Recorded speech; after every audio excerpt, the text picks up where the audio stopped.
Garantías de los derechos y libertades. Artículo 23. 1. Solo la ley podrá limitar o restringir el ejercicio de los derechos fundamentales. 2. Los derechos consagrados en esta Constitución solo estarán sujetos a aquellos límites que sean razonables y puedan ser justificados en una sociedad democrática. 3. En ningún caso un derecho fundamental podrá ser afectado en su esencia, ni se le podrá imponer condiciones, tributos o requisitos que impidan su libre ejercicio. Artículo 24. El Estado deberá adoptar medidas adecuadas para realizar los derechos a la salud, a la vivienda, al agua y al saneamiento, a la seguridad social y a la educación, atendiendo a. El desarrollo progresivo para lograr la efectividad de estos derechos. b. El aseguramiento de un nivel adecuado de protección para cada derecho. c.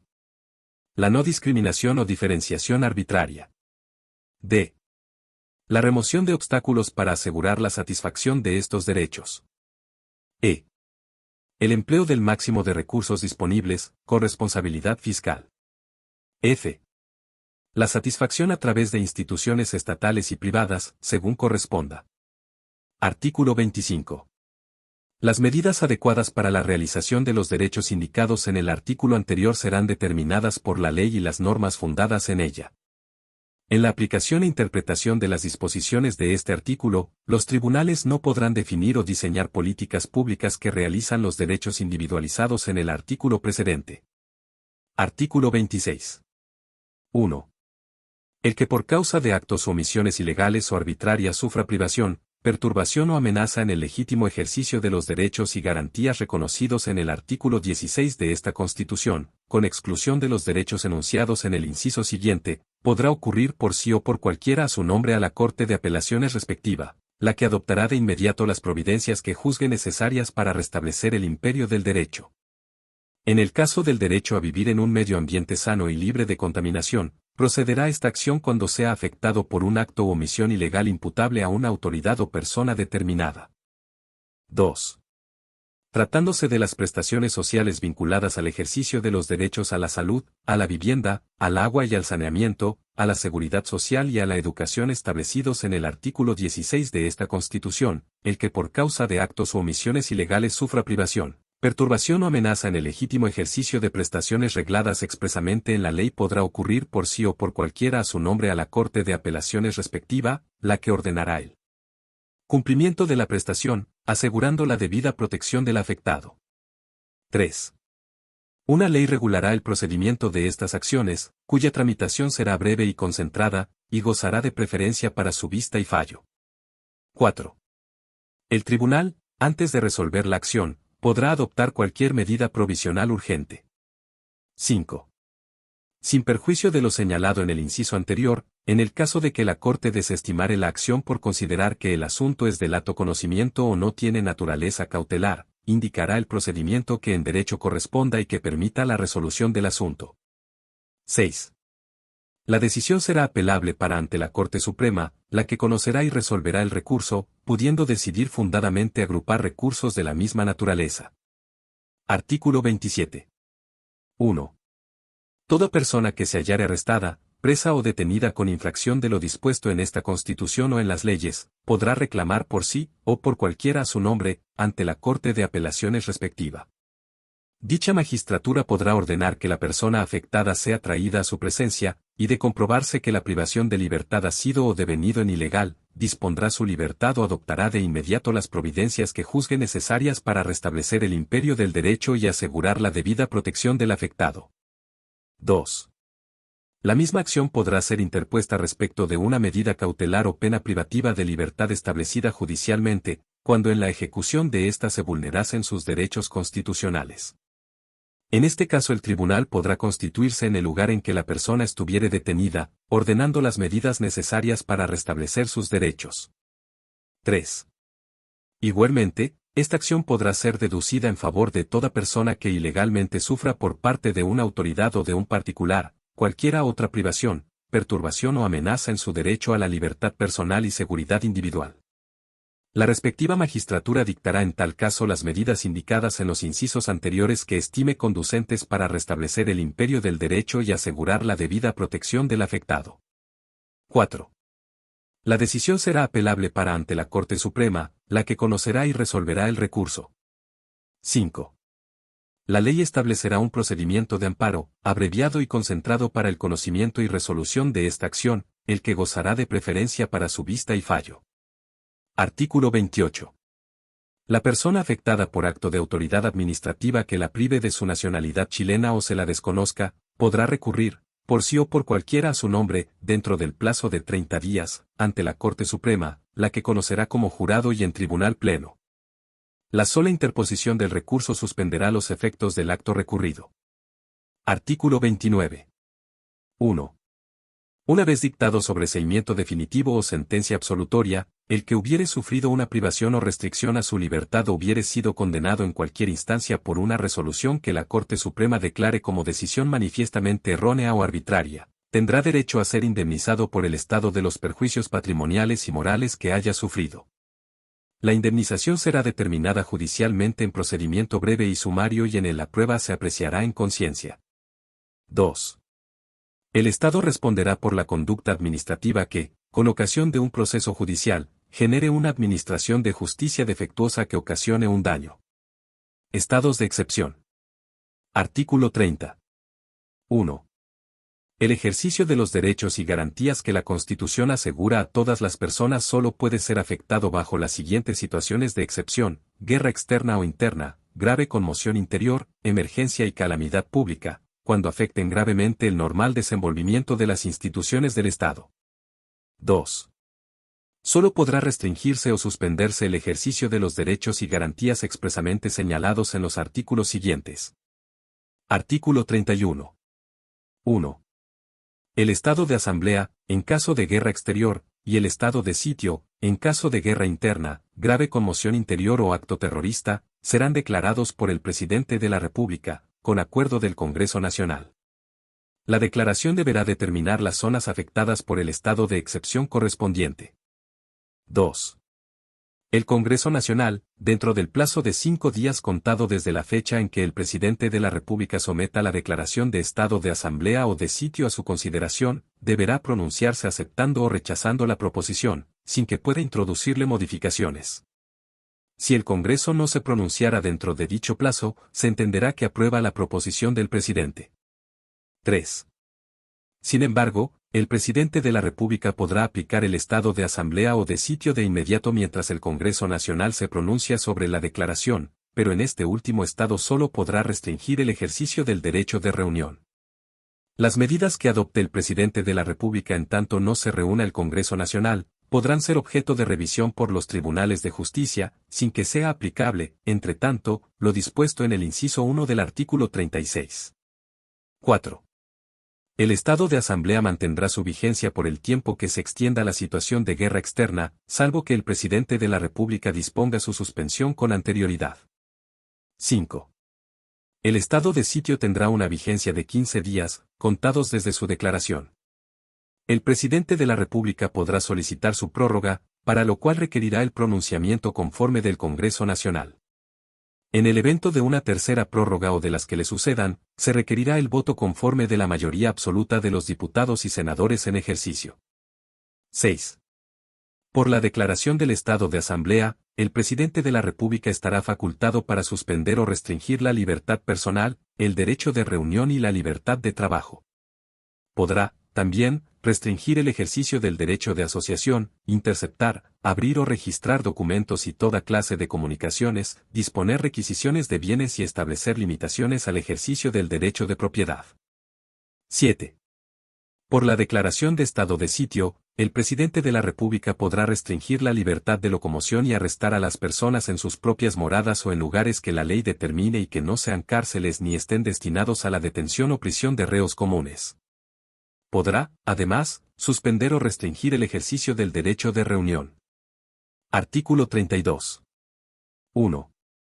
El estado de catástrofe, en caso de calamidad pública, lo declarará el Presidente de la República, determinando la zona afectada por la misma. 2.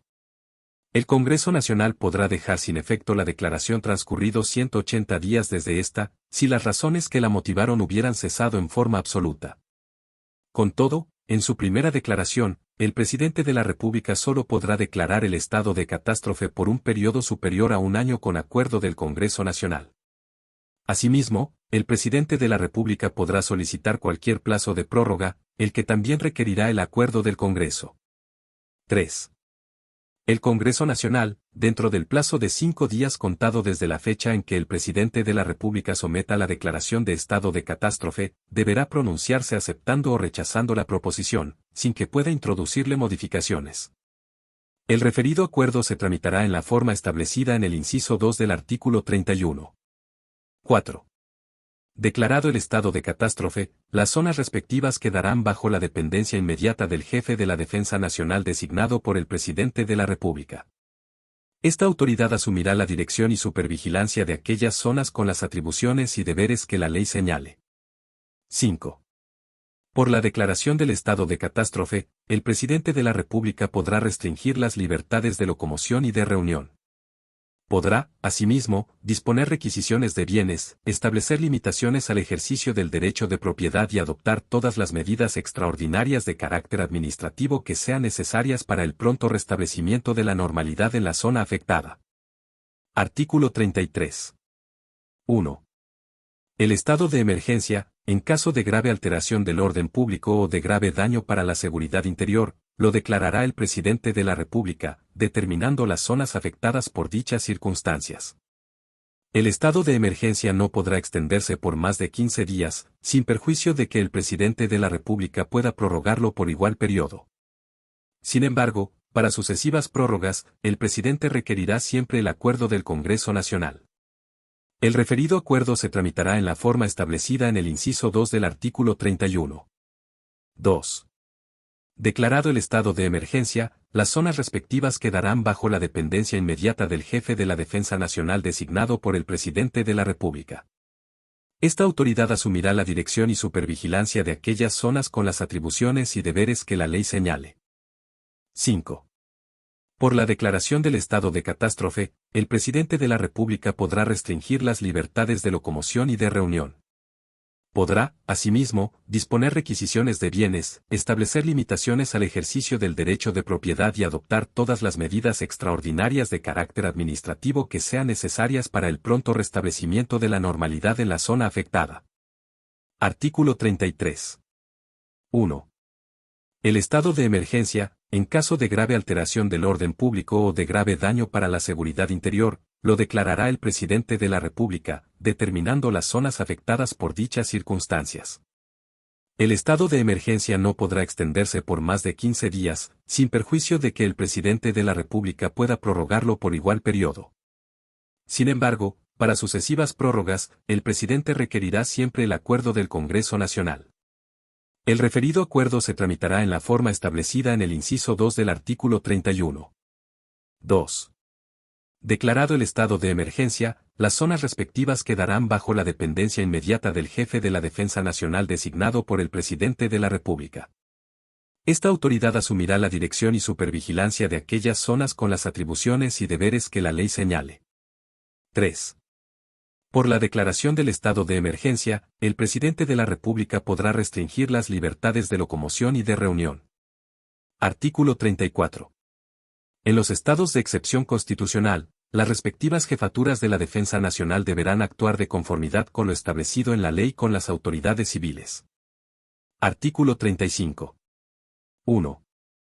Una ley de quórum calificado regulará los estados de excepción, así como su declaración y la aplicación de las medidas legales y administrativas que procediera a adoptar bajo aquellos.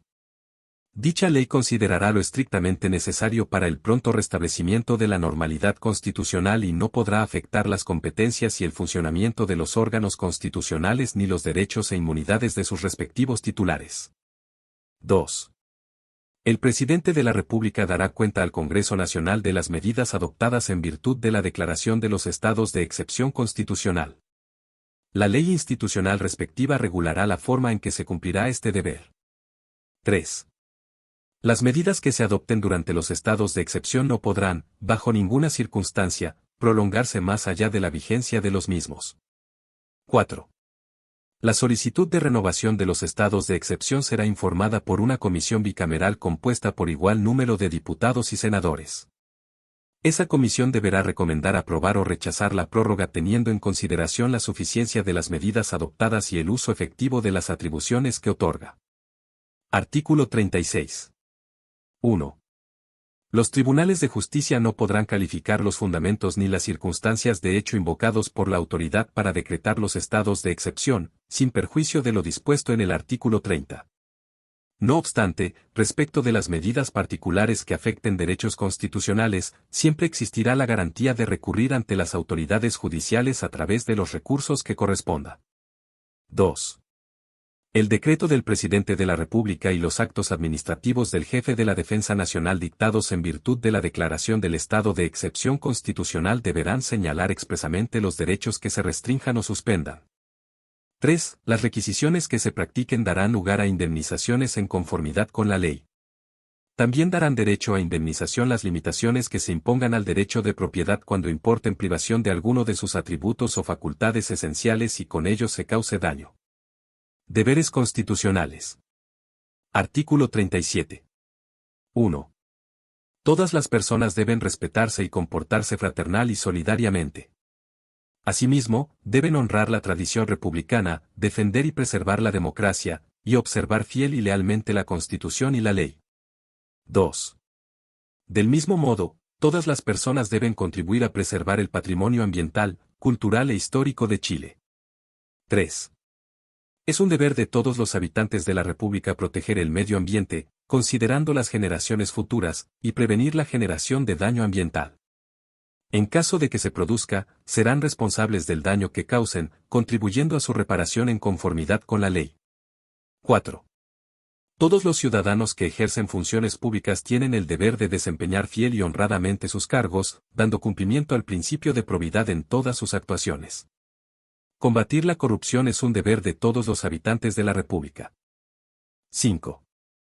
Los habitantes de la República deben cumplir con las cargas públicas, contribuir al sostenimiento del gasto público mediante el pago de tributos de acuerdo con su capacidad económica, y votar en las elecciones y plebiscitos, todo de conformidad con la Constitución y la ley. Asimismo, deben defender la paz y usar métodos pacíficos de acción política. 6. Los habitantes de la República tienen el deber de asistir, alimentar, educar y amparar a sus hijos. Por su parte, ellos tienen el deber de respetar a sus padres, madres y ascendientes y de asistirlos, alimentarlos y socorrerlos cuando éstos los necesiten, en condiciones de reciprocidad. 7. Toda persona, institución o grupo debe velar por el respeto de la dignidad de los niños y de los adultos mayores. La familia tiene el deber de cuidado de todos sus miembros. El Estado ofrecerá mecanismos de apoyo y acompañamiento a la maternidad y a la crianza. 8. Es deber del Estado y de las personas promover la protección de los animales y su bienestar, como asimismo promover su respeto a través de la educación de conformidad con la ley. Capítulo 3. Representación política y participación. Artículo 38. 1. Las personas tienen derecho a participar en los asuntos de interés público, mediante la elección de representantes, plebiscitos y mecanismos de participación que la Constitución establece. 2. Es deber de los órganos del Estado respetar y promover el ejercicio de este derecho, tendiendo a favorecer una amplia deliberación ciudadana en los términos establecidos en esta Constitución. Artículo 39. 1. En las votaciones populares y plebiscitos, el sufragio será personal, igualitario, secreto, informado y obligatorio. La ley electoral establecerá el procedimiento, el órgano competente y las sanciones que se aplicarán por el incumplimiento de este deber. En las elecciones primarias convocadas en virtud de lo dispuesto en el inciso 9 del artículo 44 el sufragio será voluntario. 2. Solo podrá convocarse a votación popular para las elecciones y plebiscitos expresamente previstos en esta Constitución. Artículo 40. 1. Habrá un sistema electoral público. Una ley electoral determinará su organización y funcionamiento, regulará la forma en que se realizarán las votaciones populares y plebiscitos dentro de Chile y en el extranjero, en todo lo no previsto por esta Constitución. 2. Dicha ley dispondrá, además, un sistema de registro electoral bajo la dirección del Servicio Electoral, al que se incorporarán, por el solo Ministerio de la Ley, quienes cumplan los requisitos establecidos por esta Constitución. 3. La ley electoral regulará la propaganda electoral y establecerá también un sistema de financiamiento, transparencia, límite y control del gasto electoral. 4. Los independientes podrán participar en la presentación de candidaturas y en los procesos electorales en conformidad con esta Constitución y la ley electoral. 5.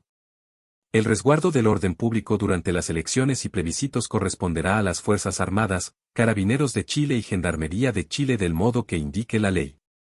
Partidos políticos. Artículo 41. 1. Los partidos políticos son asociaciones autónomas y voluntarias organizadas democráticamente, dotadas de personalidad jurídica de derecho público, integradas por personas naturales que comparten los mismos principios ideológicos y políticos. Su finalidad es contribuir al funcionamiento y fortalecimiento del sistema democrático, representar a grupos de la sociedad y ejercer influencia en la conducción del Estado, para alcanzar el bien común y el interés público. 2. Los partidos políticos expresan el pluralismo político, son mediadores entre las personas y el Estado y participan en la formación y expresión de la voluntad popular. Son instrumento fundamental para la participación política democrática y para canalizar la participación ciudadana a través de los mecanismos que establece esta Constitución y la ley. Contribuyen a la integración de la representación nacional, al respeto, garantía y promoción de los derechos humanos reconocidos en la Constitución y en los tratados internacionales ratificados y vigentes en Chile. Artículo 42. Todos los ciudadanos tendrán derecho a asociarse libremente en partidos políticos, sin perjuicio de las excepciones que establezca esta Constitución y la ley. Artículo 43. 1. La Constitución garantiza el pluralismo político. Los partidos políticos gozarán de libertad para definir y modificar sus declaraciones de principios, programas y acuerdos, para presentar candidatos en las elecciones y, en general, para desarrollar sus actividades propias en conformidad con la ley. 2. Los partidos políticos, movimientos u otras formas de organización cuyos objetivos, actos o conductas no respeten los principios básicos del régimen democrático, como asimismo aquellos que hagan uso de la violencia, la propugnen o inciten a ella, serán declarados inconstitucionales. Corresponderá al Tribunal Constitucional conocer y juzgar estas materias. 3. Los partidos políticos deberán adoptar mecanismos de dirección y supervisión para prevenir infracciones a la probidad y transparencia, en conformidad con la ley institucional. Artículo 44. 1.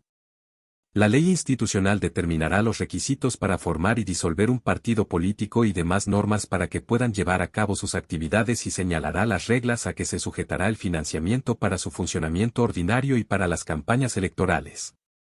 Sus ingresos solo podrán ser de origen nacional y solo podrán recibir el financiamiento privado, proveniente de personas naturales, y público que autorice la referida ley institucional. Su contabilidad deberá ser pública. 2. Los estatutos de los partidos políticos deberán contemplar normas que aseguren una efectiva democracia interna y se someterán a las normas de transparencia, probidad y rendición de cuentas que establezca la ley. 3. La ley deberá contemplar mecanismos para asegurar una participación equilibrada entre mujeres y hombres en la integración de sus órganos colegiados. 4. Los partidos legalmente constituidos deberán contar con normativas sobre disciplina partidaria, con sanciones específicas asociadas al incumplimiento de dicha normativa. 5. Los partidos políticos podrán acceder a financiamiento cuando estén constituidos y cumplan con las normas que regulen su funcionamiento y organización interna. 6. El registro general de afiliados de un partido político será administrado por el Servicio Electoral y será reservado, salvo para sus respectivos afiliados. 7.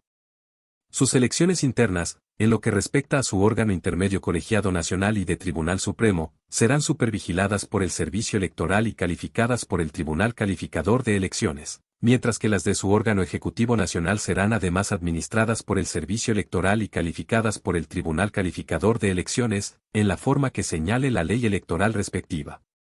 En caso de que el órgano ejecutivo nacional sea elegido indirectamente a través de otro órgano del partido, las elecciones de este último serán las administradas por el Servicio Electoral. 8. La potestad sancionatoria de los partidos políticos se radica en su Tribunal Supremo y tribunales regionales. Su aplicación se hará con las garantías de un procedimiento justo y racional. La sentencia definitiva del Tribunal Supremo que hubiere ordenado o confirmado la aplicación de una sanción de expulsión o suspensión de un afiliado será reclamable ante el Tribunal Calificador de Elecciones y solo surtirá efectos una vez que se encuentre ejecutoriada. 9. Una ley electoral establecerá un sistema de elecciones primarias que podrá ser utilizado por los partidos políticos para la nominación de candidatos a cargos de elección popular que determine la ley, cuyos resultados serán vinculantes para estas colectividades, salvo las excepciones que ésta establezca. Aquellos que no resulten elegidos en las elecciones primarias no podrán ser candidatos, en esa elección, al respectivo cargo. Mecanismos de participación. Artículo 45. La Ley Institucional del Congreso Nacional establecerá mecanismos de participación ciudadana en el proceso de formación de la ley, habilitando un repositorio que reúna la información generada en virtud de estos, para orientar el debate parlamentario. Artículo 46. 1. Un grupo de 100 personas habilitadas para sufragar podrá registrar en la plataforma del Servicio Electoral una iniciativa ciudadana de ley. Para que la iniciativa sea discutida en el Congreso Nacional deberá, en todo caso, reunir un apoyo equivalente al 4% del último padrón electoral y no superior al 6% de dicho padrón. En todo caso, no serán procedentes las iniciativas ciudadanas de ley para reformar la Constitución, para derogar una ley ni tampoco respecto de aquellas materias que correspondan a la iniciativa exclusiva del Presidente de la República y a tratados internacionales. 2. El Servicio Electoral dispondrá de un sistema tecnológico y expedito para registrar las iniciativas ciudadanas de ley. Estas deberán presentarse por escrito, contener las ideas matrices o fundamentales que las motivan y el articulado que se propone. Existirá un plazo de 180 días para que la propuesta sea conocida por la ciudadanía y pueda reunir el apoyo exigido en el inciso 1. 3. Obtenidos los apoyos a que se refiere este artículo, el Servicio Electoral remitirá la iniciativa al Congreso Nacional, para que inicie su tramitación de acuerdo al procedimiento de formación de la ley. Será aplicable a la tramitación de estas iniciativas lo dispuesto en el artículo 87 y en el artículo 172. Transcurrido el plazo referido en el inciso anterior sin haberse reunido los apoyos requeridos, el Servicio Electoral archivará la iniciativa. Artículo 47. 1. La ley garantizará la participación de las personas en la gestión pública de los órganos de la Administración del Estado, estableciendo condiciones favorables para su ejercicio efectivo. Asimismo, establecerá mecanismos para que participen en su fiscalización y control. 2. La ley deberá contemplar audiencias o consultas públicas en los procesos de elaboración de normas de carácter general en los diversos niveles de la Administración del Estado, así como los mecanismos necesarios para recopilar y sistematizar los datos e información generada en las referidas audiencias o consultas. Artículo 48. 1. La ley establecerá foros de deliberación ciudadana que colaborarán en la resolución de una materia específica de debate público, sea esta de alcance nacional, regional o comunal, previamente definida por la autoridad que corresponda en cada caso. Dichos foros serán de carácter consultivo y podrán efectuar recomendaciones sobre los asuntos que expresamente se sometan a su conocimiento. 2. Existirá una instancia colegiada de carácter imparcial cuya función será convocar al foro de deliberación a requerimiento de la autoridad competente y velar por la correcta aplicación de este procedimiento. 3. El foro de deliberación será escogido por un mecanismo de selección aleatoria entre los ciudadanos, pudiendo estos aceptar o rechazar la convocatoria a participar. La integración aleatoria del foro deberá garantizar una participación representativa de la población, diversa y pluralista. Artículo 49.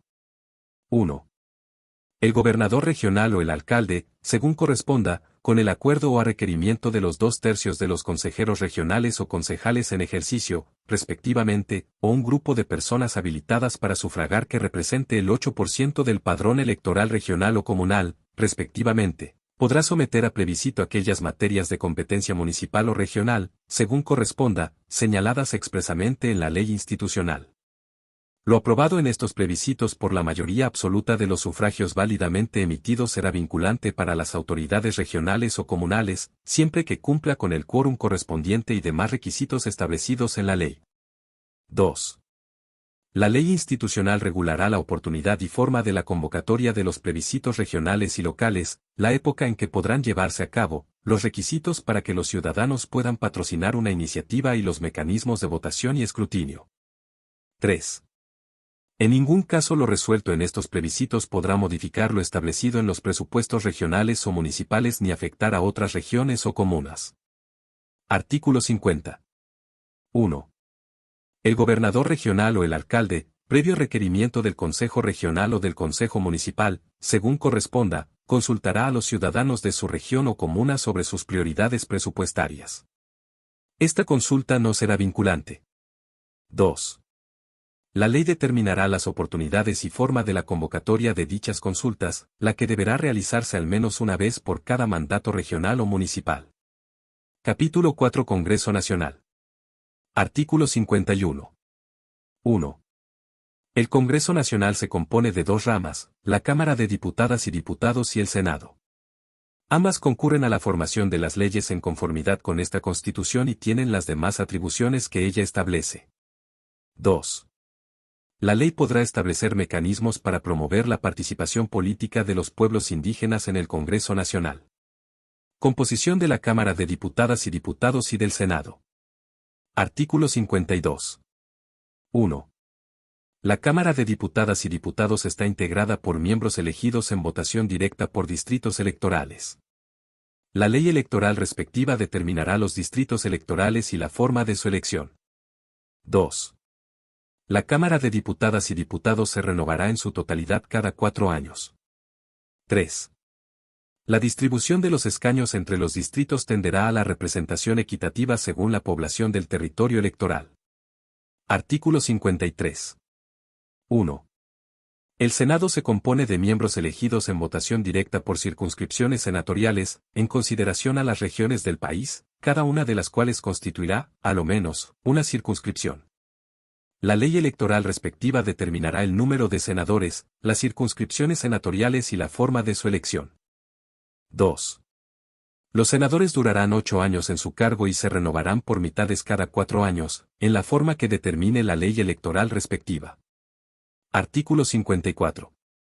Para ser elegido diputado o senador se requiere ser ciudadano con derecho a sufragio, tener cumplidos 21 y 35 años de edad al día de la elección, respectivamente, haber cursado la enseñanza media o equivalente y tener residencia en la región a que pertenezca el territorio electoral correspondiente durante un plazo no inferior a 2 años, contado hacia atrás desde el día de la elección.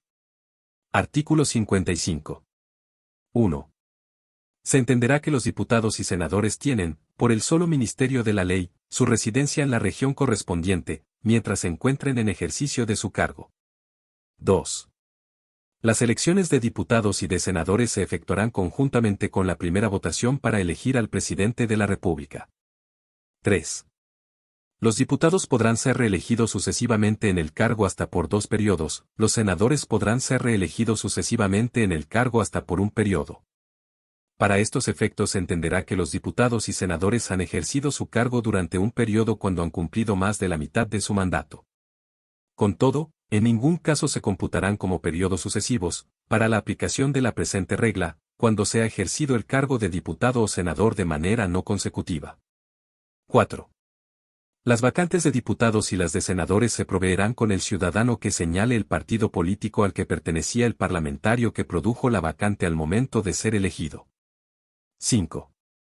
Los parlamentarios elegidos como independientes no serán reemplazados. 6.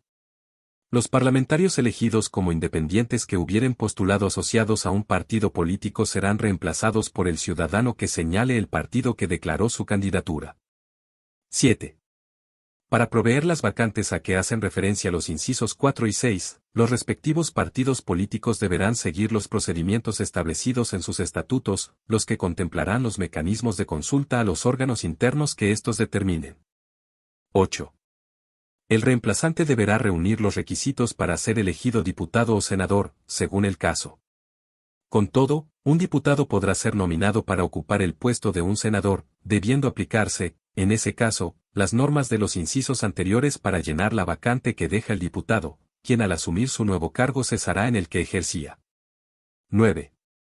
El nuevo diputado o senador ejercerá sus funciones por el término que faltaba a quien originó la vacante, el que no será considerado para el límite establecido en el inciso 3. 10. En ningún caso procederán elecciones complementarias. Artículo 56. 1. No será procedente la declaración de las listas conformadas solamente por candidatos independientes. 2. Corresponderá al Consejo Directivo del Servicio Electoral actualizar, cada 10 años, la asignación de los escaños de diputados entre los distritos establecidos, de acuerdo con el procedimiento y en los plazos establecidos en la ley electoral. 3. La Cámara de Diputadas y Diputados estará compuesta por miembros elegidos en distritos plurinominales. En cada uno de estos distritos se elegirán entre 2 y 6 escaños, de acuerdo con un sistema previamente establecido por la ley electoral. 4. Solo los partidos políticos que alcancen, al menos, el 5% de los votos válidamente emitidos, a nivel nacional, en la elección de los miembros de la Cámara de Diputadas y Diputados respectiva, tendrán derecho a participar en la atribución de escaños en dicha Cámara. Esta regla no se aplicará al partido que tenga escaños suficientes para sumar como mínimo 8 parlamentarios en el Congreso Nacional, entre los eventualmente elegidos en dicha elección parlamentaria y los senadores que continúan en ejercicio hasta la siguiente elección. Los votos obtenidos por los partidos políticos que no obtengan escaños, conforme a las reglas anteriores, se asignarán a los partidos del pacto que sí cumplan con los requisitos para integrar la Cámara de Diputadas y Diputados, de manera proporcional al número de votos obtenidos por ellos en el respectivo distrito electoral. 5. A los independientes que integren una lista de un partido se les aplicarán las reglas del inciso anterior. 6. El cálculo de los porcentajes señalados se hará según el escrutinio general practicado por el Tribunal Calificador de Elecciones.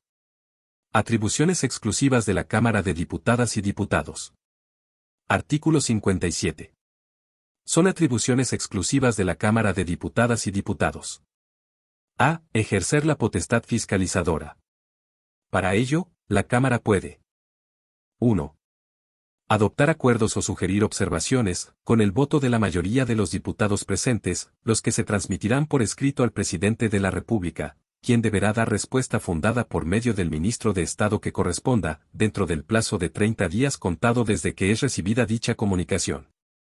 Sin perjuicio de lo anterior, cualquier diputado podrá solicitar, con el voto favorable de un tercio de los diputados presentes, determinados antecedentes al presidente de la República y a los órganos de la Administración del Estado que determine la ley institucional del Congreso Nacional, quienes contestarán fundadamente por intermedio del ministro de Estado que corresponda, dentro del mismo plazo señalado en el párrafo anterior.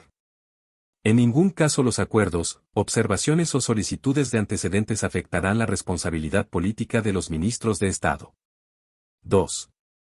Citar a un ministro de Estado, a petición de a lo menos un tercio de los diputados en ejercicio, con el fin de formularle preguntas en relación con materias vinculadas al ejercicio de su cargo. Con todo, un mismo ministro no podrá ser citado para este efecto más de 3 veces dentro de un año calendario, sin previo acuerdo de la mayoría absoluta de los diputados en ejercicio. La asistencia del ministro será obligatoria y deberá responder a las preguntas y consultas que motiven su citación. 3. Crear comisiones especiales investigadoras a petición de a lo menos 2/5 de los diputados en ejercicio, con el objeto de reunir informaciones relativas a determinados actos del gobierno. Si dicha solicitud no fuere aprobada por la Cámara, no podrá ser renovada sino después de 6 meses. Transcurrido dicho plazo, se podrá presentar nuevamente la solicitud, en la medida que existan nuevos antecedentes que la justifiquen. El funcionamiento de una comisión especial investigadora no podrá extenderse por más de 60 días, prorrogable por otros 30. Vencido aquel plazo, elaborará su informe final dentro de 15 días contados desde la última sesión. Estas, a petición de un tercio de sus miembros, podrán despachar citaciones y solicitar antecedentes. Los ministros de Estado, las demás autoridades y funcionarios de la Administración del Estado, el personal de las empresas del Estado o de aquellas en que éste tenga participación mayoritaria, y quienes hayan ejercido dichas funciones en el último año, que sean citados por estas comisiones, estarán obligados a comparecer y a suministrar los antecedentes y las informaciones que se les soliciten, salvo aquello que revista el carácter de reservado de conformidad con la ley. En caso de no comparecer, podrán ser sancionados por la Contraloría General de la República, en conformidad con la ley. No obstante, las personas señaladas en el párrafo anterior no podrán ser citadas más de 3 veces a una misma comisión especial investigadora, sin previo acuerdo de la mayoría absoluta de sus miembros. La Ley Institucional del Congreso Nacional regulará el funcionamiento y las atribuciones de las comisiones especiales investigadoras y la forma de proteger los derechos de las personas citadas o mencionadas en ellas. B. Declarar si han o no lugar las acusaciones que no menos de 15 ni más de 20 de sus miembros formulen en contra de las siguientes personas. 1. Del Presidente de la República, por actos de su administración que hayan comprometido gravemente el honor o la seguridad de la nación, o infringido abiertamente la Constitución o las leyes. Esta acusación podrá interponerse mientras el presidente esté en funciones y en los 6 meses siguientes a su expiración en el cargo. Durante este último tiempo no podrá ausentarse del país sin acuerdo de la Cámara. 2. De los ministros de Estado, por haber comprometido gravemente el honor o la seguridad de la nación, por infringir la Constitución o las leyes o haber dejado ésta sin ejecución. 3. De los magistrados de los Tribunales Superiores de Justicia y del Contralor General de la República, por notable abandono de sus deberes. Los magistrados no podrán en ningún caso ser acusados por el mérito de las resoluciones que dictaren. 4. De los generales o almirantes de las instituciones pertenecientes a las Fuerzas Armadas, por haber comprometido gravemente el honor o la seguridad de la nación.